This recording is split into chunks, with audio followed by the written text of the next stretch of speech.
Hello everyone, welcome back to my channel Miraj. और बेटा मैं आपको क्वेश्चंस कराने आई हूँ रिप्रोडक्शन प्लांट के। तो जैसे जैसे मैं आपको क्वेश्चंस कराते जा रही हूँ वैसे आप चेक करते जाना। ऑलरेडी मैंने बहुत सारे क्वेश्चंस करा दिए हैं, इसी साल की कराए हैं मैंने। तो अगर आप चेक करना चाहते हो आप चेक कर सकते हो। कुछ बच्चे हैं जो अभी भी क्वेश्चन प्रैक्टिस कर रहे हैं उन क्वेश्चन से, जो मैंने आपको वीडियोस प्रोवाइड की हैं उनसे। तो वो मुझे कमेंट करते हैं कि मैम प्लीज़ पीसीबी साथ में ही कराओ हमारी, एक ही में। तो हम डेफ़िनेटली मैं कोशिश करूँगी आपकी पीसीबी साथ ही में हो आपकी, ठीक है। तो मैं ये कोशिश करूँगी कि आपका साथ में ही पीसीबी हो, हम ये सब कर लेंगे। अभी देखो, अभी आपके क्वेश्चंस जो अभी करा रही हूँ वो रिप्रोडक्शन प्लांट के हैं, जो आपका चैप्टर है होप यू आर वेल। तो हम आपका फर्स्ट क्वेश्चन है, देख लेते हैं। Among the following which is not a method of vegetative, इनमें से कौन सा मेथड है जो वेजिटेटिव रिप्रोडक्शन में नहीं आता है या फिर प्रोपगेशन में नहीं आता है। तो आपको पता है जो बाइनरी फिजन होता है वो आपका वेजिटेटिव रिप्रोडक्शन में नहीं डालता है, वो किस में आता है, आपका एसेक्सुअल रिप्रोडक्शन में आता है, ठीक है। फर्स्ट ऑप्शन आपका सही हो जाएगा वेजिटेटिव रिप्रोडक्शन, ठीक है। इसमें आप इसको टिक लगा सकते हो, वेजिटेटिव फिजन। वेजिटेटिव रिप्रोडक्शन का ये मेथड नहीं होता है, ये आपका एसेक्सुअल रिप्रोडक्शन में आता है। बाकी layering, stem cutting, tissue culture, ये सारे आपके वेजिटेटिव प्रोपगेशन में या फिर वेजिटेटिव रिप्रोडक्शन में आते हैं। फॉर प्लांट के लिए जो होता है वो वेजिटेटिव हम प्रोपगेशन का यूज़ करते हैं, जैसे आपका अनियन हो गया, गार्लिक हो गया और आपका एगेव हो गया, ठीक है। और शक्कर वगैरह होती हैं जो आपके रिप्रोडक्शन आते हैं, शक्कर होता है, स्टुलन होता है, ये सारी आपकी चीज़ें किस में आती हैं, हमारी वेजिटेटिव रिप्रोडक्शन में आती हैं, ठीक है। तो आपका फर्स्ट ऑप्शन सही हो जाएगा। ये वेजिटेटिव जो आपका बाइनरी फिजन है वो आपका एसेक्सुअल रिप्रोडक्शन में आता है। आपने पढ़ा हुआ, आई होप आप लोगों ने, ये वाला चैप्टर। तो ये वाला चैप्टर आपका फर्स्ट का ही है, 12th का फर्स्ट चैप्टर ही है आपका, आप देख सकते हो आराम से रिप्रोडक्शन ऑर्गेनिज्म में, तो आप पढ़ सकते हो, ठीक है। नेक्स्ट क्वेश्चन देखो, नेक्स्ट क्वेश्चन ये है, which of the following is generated regenerated with the help of layering. इनमें से कौन सा है जो रीजनरेट करता है हेल्प ऑफ द लेयरिंग से। तो इसका ऑप्शन जो हो जाएगा आपका वो क्या जाएगा बेटा, जैस्मिन आपका ऑप्शन सही हो जाएगा, डी ऑप्शन आपका करेक्ट है। नेक्स्ट क्वेश्चन देखिए, थर्ड बोल रहे हैं आपसे, the vegetative propagation by mound layering takes place in. तो इनमें से जो आपका ऑप्शन है वो कौन सा है, गूजबेरी, इसका ऑप्शन सही हो जाएगा, ठीक है, सी ऑप्शन सही है। नेक्स्ट क्वेश्चन है आपका fourth, another name for air layering is. तो इसमें से आपको बताना है एयर लेयरिंग का जो अनदर नेम है वो क्या है। तो इसका जो ऑप्शन है बेटा वो क्या है आपका, गूटी, ठीक है, ए ऑप्शन आपका सही हो जाएगा। नेक्स्ट क्वेश्चन देखिए ये वाला, the rooted supporting portion of the plant in a grafting is known as. तो इसमें से आपका ऑप्शन हो जाएगा फिफ्थ का, इसका ऑप्शन है आपका स्टॉक, ओके, स्टॉक आपका ऑप्शन सही हो जाएगा। नेक्स्ट क्वेश्चन देखिए, नेक्स्ट क्वेश्चन आपका 6 बोल रहे हैं, blackberry is multiplied through. Blackberry है जो मल्टीप्लाई किसके थ्रू करती है, स्टेम कटिंग के थ्रू, बुलबुल के थ्रू, या फिर लीफ कटिंग के थ्रू, या फिर रूट कटिंग के थ्रू। तो आपका डी ऑप्शन इसमें सही है, रूट कटिंग के थ्रू जो ब्लैकबेरी होती हैं, ब्लैकबेरीज होती हैं वो मल्टीप्लाई करते हैं, ठीक है। नेक्स्ट क्वेश्चन है आपका 7th बोल रहे हैं, onion is propagated through it's. तो जो अनियन होता है आपका किससे प्रोपगेटेड होता है, ट्यूबर से होता है, बल्ब से होता है, सीड से होता है, राइजोम से होता है। तो मैं आपको सबको बता दे रही हूँ, जो ट्यूबर से होता है वो आपके पोटैटो होते हैं, पोटैटोज़ ट्यूबर होते हैं, ठीक है। बल्ब्स होते हैं आपके, एग्जैक्टली बल्ब आपके होते हैं अनियन, गार्लिक। तो आपका ऑप्शन ये सही हो जाएगा, बी ऑप्शन। सीड्स तो आपको बताइए किस में होते हैं, राइजोम तो आपको बताइए राइजोम किस में होगा, राइजोम आपके बनाना हो गए, बनाना, गार्लिक, गार्लिक, ठीक है, और आपकी जो हल्दी होती है उसमें यूज़ किए जाते हैं। तो आपका ऑप्शन कौन सा सही है बेटा, इसमें ऑप्शन आपका सही हो जाएगा बी, जो बल्ब लाइक स्ट्रक्चर होता है ना अनियन का, जो गार्लिक होता है उनका। तो अनियन और गार्लिक का जो बल्ब लाइक स्ट्रक्चर होता है, बिल्कुल आप देखोगे ऐसे तो दिखता है, देखिए कैसा दिखता है, आप यही समझ लो ऐसे दिखता है कुछ, ठीक है। तो आप समझ लो जो पहले के बल्ब होते थे, अभी भी हैं जो बल्ब हैं, उस टाइप के बल्ब आते हैं, वैसे रॉड आती हैं, लेकिन अब रॉड भी जो लोग अफोर्ड नहीं कर पाते हैं तो वो लोग बल्ब भी यूज़ करते हैं।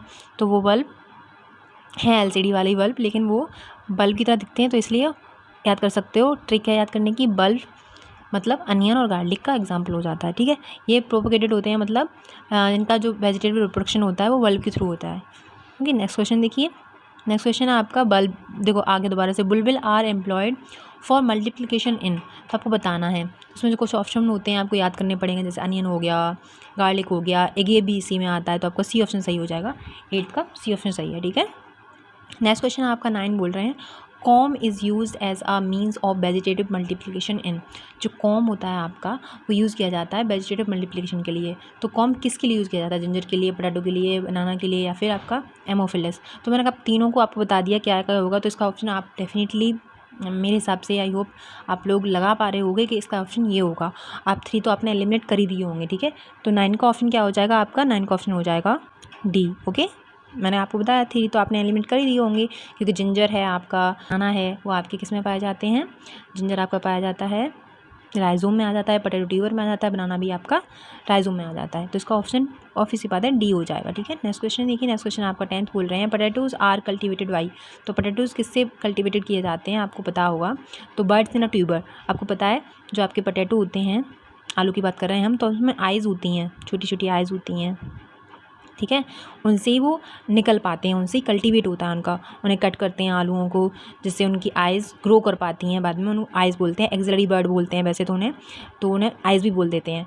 और एक्सिलरी बर्ड से उनका क्या है? ग्रो होता है, ग्रोथ होती है उनकी। जैसे खेत में भी जो गाड़ने के लिए जाते हैं आलू, या फिर आप छोटे छोटे आलू ले लो और बड़े आलू हैं आपके पास में, तो आपको उन्हें कट करते हैं, वो भी आइज़ को देख के कट करते हैं, जहाँ से वो कल्टीवेट करेंगे, जहाँ के लिए हमें कल्टीवेट करना है उन्हें। तो कल्टीवेशन उनका इसीलिए हो पाता है क्योंकि उनकी आइज़ अगर कट जाएंगी, ख़राब हो जाएंगी, जो एक्सिलरी बर्ड है वो ख़राब हो जाएगी, तो अब इसी बात है वो ग्रो नहीं कर पाएंगे, है ना। तो इनकी बर्ड्स इन अ ट्यूबर, बर्ड्स पाई जाती हैं ट्यूबर में। और ट्यूबर तो आपको पता ही है ट्यूबर किस में पाया जाता है? पोटैटोज़ में पाया जाता है। तो इसका सी ऑप्शन सही हो जाएगा।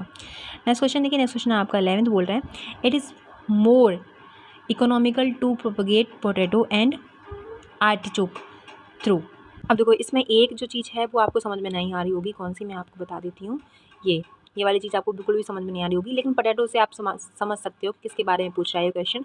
तो प्रोपगेट किससे करता है पोटैटो? आपको ट्यूबर से। सिंपल सा क्वेश्चन है, आप लगा सकते हो इसी। 12th क्वेश्चन देखिए, sexual reproduction in plant was discovered by. जो सेक्सुअल रिप्रोडक्शन हुआ था प्लांट में, वो किसने डिस्कवर किया था? तो वो कौन थे बेटा, बताना। 12th का आपका 12th का ऑप्शन है आपका सी ऑप्शन सही हो जाएगा आपका, ठीक है।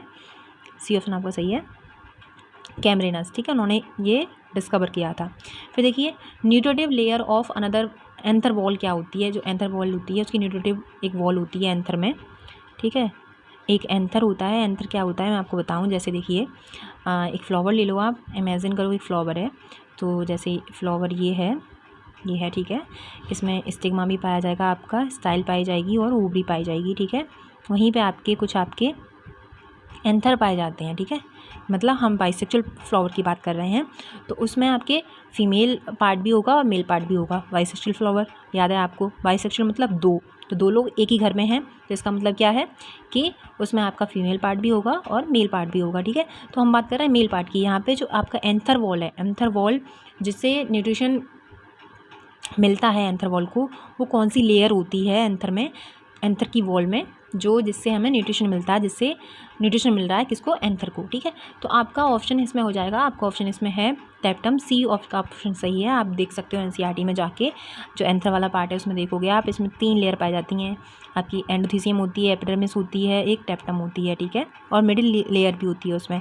जो टेप्टम का काम होता है वो होता है न्यूट्रिशन प्रोवाइड करना एंथर की वॉल को, ठीक है।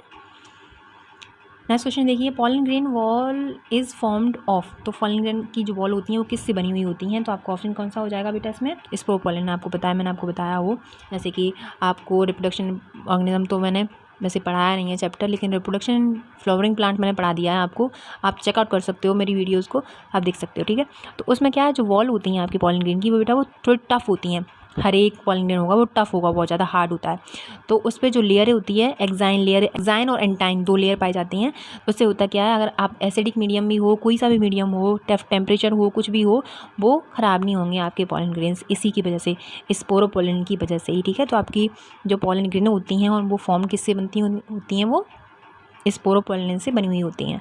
नेक्स्ट क्वेश्चन है आपका 15 बोल रहे हैं, pollen grains are able to tolerate extreme of temperature. मैंने आपको बताया, देखो वही चीज़ आ गई है दोबारा से। जो आपके पॉलन ग्रेन हैं वो एबल होते हैं किसके लिए? टॉलरेंट एक्सट्रीम ऑफ टेम्परेचर, वो टॉलरेट कर सकते हैं, मतलब वो सह सकते हैं एक्सट्रीम टेम्परेचर को भी। एंड डेजिकेशन बिकॉज देयर एक्साइन, मैंने आपको बताया एक्साइन लेयर होती है स्पोरोपोलन की, एक इंटाइन लेयर होती है और एक एक्साइन लेयर होती है किसमें? पॉलन ग्रेन में, ठीक है। तो वो डाइजेशन के लिए भी क्या कहते हैं उसको, उसमें टॉलरेंस पावर होती है, उसको सहने की शक्ति होती है बहुत ज़्यादा। तो किसकी वजह से होती है? स्पोरोपोलिन की वजह से होती है, क्योंकि उसमें स्पोरोपोलिन की लेयर पाई जाती है उसमें, ठीक है। इसलिए वो टॉलरेट कर पाता है किसी भी एक्सट्रीम टेम्परेचर को, किसी भी डिसीजन के लिए वो टॉलरेट कर पाता है उसे, ठीक है। कौन? पॉलन ग्रेन, ठीक है। नेक्स्ट क्वेश्चन आपका 16 बोल रहे हैं study of pollen grain is. तो स्टडी पॉलन ग्रेन की स्टडी क्या कहलाती है? ये तो सभी को पता होगा, ऑब्वियसली बात है। तो इसको क्या बोलते हैं हम? आपका ऑप्शन क्या हो जाएगा? Palynology study of pollen grain कहलाती है। अगर हम स्टडी करते हैं पॉलन ग्रेन्स की तो वो पैलिनोलॉजी में आता है, ओके। याद रखना है आपको। 17 क्वेश्चन देखिए, ओव्यूल इज स्ट्रेट विथ फिनिकस, ठीक है, embryo sac, chalaza and micropyle lining on one straight line it is. तो आपके जो ओव्यूल है, ओव्यूल किसकी बात कर रहे हैं हम? फीमेल पार्ट की बात कर रहे हैं, ऑब्वियसली बात है ना। तो ओव्यूल है आपका वो स्ट्रेट लाइन में है, एक फ्यूनिकल भी स्ट्रेट लाइन में है, एम्ब्रियोसेक भी स्ट्रेट लाइन में है, चलाजल भी जो चलाजा होता है वो भी स्ट्रेट लाइन में है, और माइक्रोपाइल भी एक लाइनिंग स्ट्रेट लाइन में अटैच है। तो वो कौन से टाइप का ओव्यूल कहलाएगा? कौन सा? ऑर्थोट्रोपस, एनाट्रोपस, कैम्फिलोट्रोपस या फिर एम्फिटोट्रोपस। तो आपका जो ऑप्शन हो जाएगा वो कौन सा ऑप्शन हो जाएगा बेटा? इसमें आपका ऑर्थोट्रोपस आपका हो जाएगा। ये वाला जो ऑप्शन है आपका ए, वही ऑप्शन है आपका किसमें? आपकी जो एनसीईआरटी है, आप चैप्टर जब खोलोगे सेक्सुअल रिप्रोडक्शन फ्लावरिंग प्लांट, तो उसमें आप जाके देखोगे ये सारी चीज़ें आपको मिलेंगी एज इट इज़, ठीक है। आप ध्यान से देखने की ज़रूरत है बस आपको एनसीईआरटी को। नेक्स्ट क्वेश्चन देखिए, 18 बोल रहे हैं एन ओव्यूल, एक ओव्यूल है, becomes curved so that nucleus and embryo sac lie at right angle of the funicle it is. अगर हम किसी ओव्यूल को कर्व कर देते हैं तो उससे क्या होगा? उससे ये हो जाता है कि न्यूक्लियस और जो एम्ब्रियोसेक है वो एक स्ट्रेट एंगल में, एक राइट एंगल में आ जाता है टू द फ्यूनिकल की। तो इसका जो ऑप्शन हो जाएगा बेटा वो क्या हो जाएगा? वो जो आपका ओव्यूल है वो किस टाइप का है? वो हेमीट्रोपस है, ठीक है। हेमीट्रोपस ओव्यूल कहलाएगा वो। अब ये सारे ओव्यूल आप पढ़ सकते हो, आप चेक कर सकते हो एक बार गूगल पे जाके कि हेमीट्रोपस ओव्यूल कैसा दिखता है, एनाट्रोपस ओव्यूल कैसा दिखता है, ऑर्थोट्रोपस ओव्यूल कैसा दिखता है, सारी चीज़ें आप देख सकते हो, ठीक है। नेक्स्ट क्वेश्चन देखो, micropyle of anatropous ovule is. अब बताना है आपको जो माइक्रोपाइलर होता है एनाट्रोपस का, एनाट्रोपस ओव्यूल का, वो किस तरफ होता है? अपवर्ड होता है, लेटरल होता है, डाउनवर्ड होता है, या फिर आपका ओब्लिक होता है? तो आपको देखो, मैं आपको सबसे पहले स्ट्रक्चर बताती हूँ कि एनाट्रोपस ओव्यूल का स्ट्रक्चर होता कैसा एग्जैक्टली, ठीक है कि बेटा। तो देखो ध्यान से देखना है आपको। सबसे पहले मैं आपको स्ट्रक्चर दिखा देती हूँ कि आपका जो एनाट्रोपस ओव्यूल होता है वो कैसा होता है। तो सबसे पहले आपको स्ट्रक्चर बनाना है ऐसे करके, यूँ। एक मिनट यार, ये बन नहीं पा रहा। तो ऐसे यूँ और यूँ करके ऐसे करना है, ठीक है।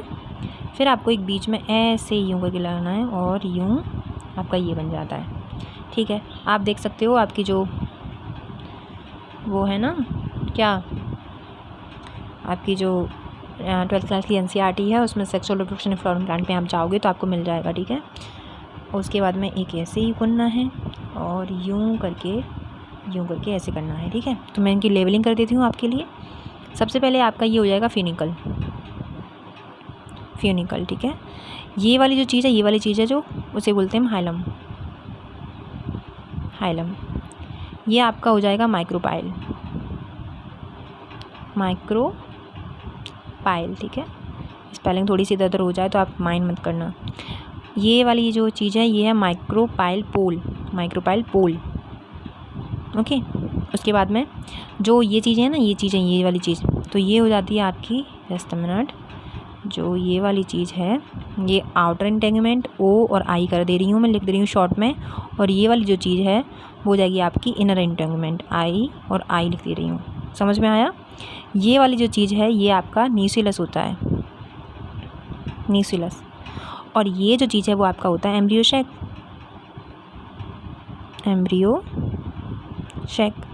आगे समझ में? लेवलिंग कर दी मैंने पूरी आपके स्ट्रक्चर की, ठीक है। हो गई ना, लेवलिंग हो गई। अभी आपको बताना है कि आपका जो, मैं हटा दे रही हूँ सबको। अभी आपको क्वेश्चन में क्या पूछ रहे हैं? क्वेश्चन पूछ रहे हैं जो माइक्रोपाइल होता है एनाट्रोपस ओव्यूल में वो किधर होता है? अपवर्ड होता है, साइड में होता है, ऊपर होता है, साइड में होता है, डाउनवर्ड होता है मतलब नीचे होता है, या फिर आपका ओब्लिक क्यों होता है? तो ओब्लिक तो होता नहीं है, आपको पता है, अभी मैंने आपको दिखाया है। तो ये क्या हो जाएगा बेटा, बताओ? इस डाउनवर्ड होगा, क्योंकि हमें इसे ना उल्टा करना पड़ता है, हमें एनाट्रोपस से तो हमें उल्टा करना पड़ता है। ये वाली चीज़ ना उल्टी करनी पड़ती है, जो चलाजल पोल होता है ऊपर करना पड़ता है, माइक्रोपाइल पोल होता है वो नीचे करना पड़ता है हमें, ठीक है। तो जो एंड में मैंने आपको बताया था ना ये वाली चीज़, देखो एंड में जो चीज़ मैंने बताई थी आपको, जो एंड में बताई थी ऐसे कुछ था, ऐसे और कुछ ऐसे और कुछ ऐसे, ठीक है। तो जो एंड वाली चीज़ थी ये चलादल पोल होता है, चलादल पोल ओव्यूल का, और ये वाला पोल क्या था, माइक्रोपाइल पोल था, ठीक है। तो इसको हमें उल्टा करना पड़ता है, जब उल्टा करेंगे तो क्या हो जाएगा, माइक्रोपाइल पोल हमारा किधर आ जाएगा, नीचे आ जाएगा ना, डाउनवर्ड, तो ये डाउनवर्ड होगा आपका। अब देखिए नेक्स्ट क्वेश्चन आपका 20 बोल रहे हैं आपसे कि ovule is attach to the placenta by a stalk named. तो जो ओव्यूल होता है वो अटैच करता है प्लासेंटा से, उस स्टॉक का नेम क्या होता है, फिनिकल होता है, पेटियोल होता है, पेडिसिल होता है या फिर प्लासेंटा होता है। तो आपको ऑब्वियसली पता है, आपको पता होगा फिनिकल होगा जाएगा इसका ऑप्शन, तो आराम से आप लगा सकते हो, ठीक है, कि आपका जो ओव्यूल होता है वो अटैच होता है प्लासेंटा से by the stock named by, named क्या होगा, फिनिकल होगा। नेक्स्ट क्वेश्चन आपका 21 बोल रहे हैं self pollination is disadvantageous as it. तो जो सेल्फ पॉलिनेशन होता है वो एक डिसएडवांटेजेस किस लिए, क्योंकि सेल्फ पॉलिनेशन इसलिए डिसएडवांटेजेस है क्योंकि वो हमें आपकी जो प्योर ब्रीड मिल रही होती हैं उसमें, और प्योर ब्रीड की वजह से लंबे समय में वो चीज़ें क्या हो जाती हैं, उन्हें बीमारी लग जाती है, अच्छी ब्रीड नहीं मिल पाती है हमें, अच्छी नस्ल नहीं मिल पाती है हमें, इसलिए सेल्फ पॉलिनेशन एक डिसएडवांटेज है। तो आपको ऑप्शन देखना है, कंज्यूम्स मोर एनर्जी, नो ऐसा कुछ नहीं है, produce genetically pure variety, okay, from weak progeny, has a margin of safety. तो आपका मेरे हिसाब से ऑप्शन जो हो जाएगा वो हो जाएगा आपका सी, फॉर्म्स बीक प्रोजेनी। तो जैसे टाइम टू टाइम, जैसे पर्टिकुलर टाइम हो जाता है, एक टाइम के बाद में वो जो सारी चीज़ें होती हैं जो सेल्फ पॉलिनेशन के द्वारा जो हम कर रहे हैं वो वीक होती जाती हैं, मतलब उनके जो कैरेक्टर होते हैं वो वीक होते जाते हैं, ठीक है। जैसे एक एग्जांपल आपको बताऊं मैं, जो मिस्र के लोग थे उन्होंने क्या किया था, जैसे बता रही हूँ, तो उन्होंने, राजा थे वो पहले, ठीक है, राजा थे तो ऑब्वियस सी बात है वो जनता को तो देखेंगे नहीं, बिल्कुल ध्यान में नहीं देंगे, पब्लिक उनके लिए तो एकदम वैसी होगी ख़राब सी। तो वो क्या करते थे, घर ही घर में शादी करते थे। उन्होंने क्या किया कि अपने जो बच्चे हैं उन्होंने अलग अलग पाले, जैसे लड़की अपने पास में पाली तो लड़का कहीं दूर पाला है, लेकिन जो शादी कराते थे उन दोनों भाई बहनों की शादी कराते थे वो अवश्य बात है, क्योंकि उन्हें लगता था कि उनका जो ब्लड मिक्स हो गया तो ख़राब हो जाएगा, और वो अपने आप को भगवान मानते थे, इसलिए वो ब्लड मिक्स नहीं करना चाहते थे किसी के साथ में, ठीक है। इस वजह से अब वो जो ब्लड मिक्सिंग ना होने की वजह से उन्हें लॉन्ग टर्म में उन्हें बीमारी होगी, इतनी ख़राब बीमारी हुई थी वो कि उनका वंश ही पूरा ख़त्म हो गया। तो इसलिए सेल्फ पॉलिनेशन अच्छा नहीं है, ठीक है। तो इसकी एक डिसएडवांटेज ये है कि वो टाइम टू टाइम जैसे जैसे दौर गुजरता जाएगा वैसे वैसे वो वीक प्रोजनी होती जाएगी, उनकी जो वेराइटीज़ है वो ख़राब होती जाएंगी, ठीक है। नेक्स्ट क्वेश्चन देखिए 22 बोल रहे हैं cross pollination is preferred over self pollination because it. तो जो क्रॉस पॉलिनेशन है वो क्यों प्रेफर किया गया ओवर सेल्फ पॉलिनेशन के, सेल्फ पॉलिनेशन के ऊपर, जैसे सेल्फ पॉलिनेशन को हमने हटा दिया और क्रॉस पॉलिनेशन को हमने प्रीफर कर दिया, अच्छा माना हमने, प्रायोरिटी दी क्रॉस पॉलिनेशन को बजाय सेल्फ पॉलिनेशन के। तो सेल्फ पॉलिनेशन की डिसएडवांटेज तो मैंने आपको बता दी। अब क्रॉस पॉलिनेशन क्यों अच्छा है, क्रॉस पॉलिनेशन इसलिए अच्छा है क्योंकि हमें अगर ओवर द टाइम पीरियड अगर हम ख़त्म करना चाहते हैं सेल्फ पॉलिनेशन को तो हम एक क्रॉस पॉलिनेशन करा देते हैं, जिससे कि आपकी जो बीमारियाँ हैं, जो भी नस्ल में प्रॉब्लम आ रही है या फिर कोई भी वेराइटी में प्रॉब्लम आ रही है या फिर आपकी क्वालिटी में प्रॉब्लम आ रही है, तो उसे ख़त्म करने के लिए हम क्रॉस पॉलिनेशन करा देते थे, जिससे कि हमारा पौधा जो नस्ल है, वैरायटी है, वो अच्छी हो जाए, ठीक है। तो इसलिए हमारा क्रॉस पॉलिनेशन अच्छा है ओवर द सेल्फ पॉलिनेशन के, ठीक है। तो आपको ऑप्शन स्टेट कर लेते हैं, ऑप्शन आप देखिए, प्रोड्यूस बेटर ऑफस्प्रिंग, ये तो सही होगा, अच्छी बात है, बेटर ऑफस्प्रिंग आपको मिलेंगी definitely, forms new varieties, okay, induce parthenogenesis, okay, is economical. तो आपका जो ऑप्शन हो जाएगा वो हो जाएगा आपका प्रोड्यूस बेटर ऑफस्प्रिंग। इसके लिए तो हम कर रहे थे ना, इसी के लिए तो हमने क्रॉस पॉलिनेशन कराया है कि हमारी जो सेल्फ पॉलिनेशन हो रहा था उसको ख़त्म करके हम एक बेटर ऑफस्प्रिंग हमें मिल जाए, जिससे कि हमें बेटर वेराइटीज़ मिल जाएंगी और बेटर क्वालिटीज़ मिल जाएंगी हर चीज़ में, है ना। नेक्स्ट क्वेश्चन देखिए 23, ऑर्निथोफिली इज़ पॉलिनेटेड बाई। तो जो ऑर्निथोफिली होती है वो आपकी बर्ड्स के द्वारा होती है। आपने ये वाला जो क्वेश्चन है वो आपने देखा होगा किसमें, आप वही सेम क्वेश्चन है आपका, सेम चैप्टर है सेक्सुअल रिप्रोडक्शन प्लांट, इसी के बारे में हम फ्लावरिंग प्लांट की हम कर रहे हैं क्वेश्चन, तो उसी में मिलेगा ये सारी चीज़ें। तो आपको एज इट इज़ आपको डेफिनेटली वहीं पे मिलेगा, आप देख सकते हो। तो आपका ऑप्शन कौन सा हो जाएगा, बर्ड्स हो जाएगा, ठीक है। ऑर्थिनोफिली आपको याद रखना है, जो ऑर्थिनोफिली होती है, पॉलिनेशन होती है, वो बर्ड्स के द्वारा होती है, ओके। फिर देखिए नेक्स्ट क्वेश्चन आपका, एनिमोफिली इज़ पॉलिनेटेड थ्रू। तो एनिमोफिली किसके थ्रू होता है, तो होगा एयर के थ्रू, एनिमोफिली पॉलिनेशन एयर के थ्रू होता है, ओके बेटा। नेक्स्ट क्वेश्चन देखिए, नेक्स्ट क्वेश्चन आपका 25 बोल रहे हैं, ब्राइट कलरेशन होगा ऑफ फ्लावर्स का इज़ एन एडिप्टेशन फॉर्म्स ऑफ। तो आपका ऑप्शन कौन सा हो जाएगा बेटा, डी ऑप्शन इसमें सही हो जाएगा, जो ब्राइट कलर के फ्लावर मिलते हैं। कुछ क्वेश्चन से बेटा आपके बच्चे हैं, तो इसमें इसका जो अर्थ है वो क्या है, ये है ये है कि आपके जो ब्राइट कलर के फ्लावर होते हैं वो किस में पाए जाते हैं, वो किसके द्वारा पॉलिनेशन होता है जिससे हमें ब्राइट कलर के फ्लावर मिलते हैं। ठीक है, नेक्स्ट क्वेश्चन आपका 26 बोल रहे हैं मेरिंगोफिली इज़ पॉलिनेशन बाई, तो ये किसके द्वारा किया जाता है, ये किया जाता है आपका आंट्स के द्वारा। तो कुछ क्वेश्चंस आपके इसमें हैं जो आउट ऑफ एनसीईआरटी हैं, मैं कह सकती हूँ कि हाँ आउट ऑफ एनसीईआरटी हैं, लेकिन इन सारी चीज़ों के बारे में, आंट वगैरह के बारे में, हर चीज़ के बारे में दे रखा है कौन से द्वारा क्या पॉलिनेशन हो रहा है, किसके द्वारा, वाटर के द्वारा, एयर के द्वारा। ठीक है, तो जो आपका वाटर पॉलिनेशन होता है वो रेयर होता है, आपको याद रखना है। ठीक है, रेयर में होता है वाटर पॉलिनेशन। तो थोड़ी सी कुछ क्वेश्चंस हैं जो आउट ऑफ एनसीईआरटी हैं, लेकिन इतना ज़रूर है कि सारी एनसीईआरटी के आउट ऑफ नहीं है ना। तो देखिए 27 देखिए 27 बोल रहे हैं आपसे a plant pollination by bat. अब इसमें से आपको बताना है एक प्लांट है जो किसके द्वारा पॉलिनेशन होता है, उसका बैट के द्वारा, तो उसे हम क्या बोलेंगे, तो उसका जो नेम है वो है आपका सी। ठीक है, सी ऑप्शन सही होगा। फिर 28 देखिए 28 आपका क्लिस्टोगैमस फ्लावर्स होते हैं आर। क्लिस्टोगैमस फ्लावर्स कैसे होते हैं, फीमेल फ्लावर्स होते हैं विच नेवर ओपन, या फिर आपके फीमेल फ्लावर्स होते हैं which never open. I think मैंने गलत बोल दिया ना, हाँ गलत बोल दिया है। मेल फ्लावर होते हैं जो कभी ओपन नहीं होते, फीमेल फ्लावर होते हैं जो कभी ओपन नहीं होते, या फिर बाइसेक्सुअल फ्लावर होते हैं जो कभी ओपन नहीं होते हैं, या फिर open bisexual flowers which perform self pollination in bird condition. तो आपका जो 28 का ऑप्शन हो जाएगा वो कौन सा हो जाएगा, सी ऑप्शन सही है आपका। ठीक है, इसमें bisexual flowers which never open. ठीक है, नेक्स्ट क्वेश्चन देखिए 29, कुछ ही क्वेश्चन रह गए हैं, अब एक दो क्वेश्चन बस। Maturation of stigma in anthers at different times in a same flower is, तो इसका ऑप्शन क्या हो जाएगा, इसका ऑप्शन हो जाएगा आपका डी ऑप्शन हो जाएगा इसका। ठीक है, ओके, बी ऑप्शन हो जाएगा आपका। Last but not the least 30 question है आपका non transfer of pollen from anther to stigma of the same flower due to a mechanical barrier is, मतलब इसका ऑप्शन, इसका आंसर का मतलब क्या है क्वेश्चन का, ये है कि non transfer of pollen from anther to stigma, कोई भी ट्रांसफ़र नहीं हो रहा है पॉलन टू स्टिग्मा पे एंथर का, तो ऑफ द सेम फ्लावर पे, तो उसको मैकेनिकल बैरियर को क्या बोलेंगे, उस एक मैकेनिकल बैरियर होता है उसमें मैकेनिकल बैरियर, तो उस बैरियर को क्या बोलेंगे हम, उसको बोलेंगे हम हेरकोगेमी। ठीक है, तो thank you so much for watching my, take care. और आपको अगर थोड़ा फास्ट लग रहा हो, शायद मैं थोड़ा फास्ट बोलती हूँ, मुझे ऐसा प्रतीत होता है, खुद को भी लगता है मुझे फास्ट बोलती हूँ मैं, तो उसमें थोड़ा सा हम क्या करेंगे, वर्क करेंगे। बच्चे बोलते हैं मैम आप बहुत फास्ट बोलती हो, तो हम उस पर वर्क करेंगे। ठीक है, धीरे धीरे बोलना है, कामली बोलना है, जैसे आपको समझ में आ जाए। Okay, bye, take care, love you all. और हाँ, एक और चीज़ है, हम नेक्स्ट जो मेरा लेक्चर आएगा या फिर जो भी आपका प्रैक्टिस सेशन आएगा उसमें सारे ही क्वेश्चन तीनों के पीसीबी तीनों के इंक्लूडेड होंगे, केमिस्ट्री का भी होगा, फिजिक्स का भी होगा और आपका बायो का भी होगा as usual. Okay, bye, take care. और आपकी जो भी क्वेरीज होंगी एज़ सून एज़ पॉसिबल मैं उन्हें रिप्लाई करने की कोशिश करूँगी। बाय।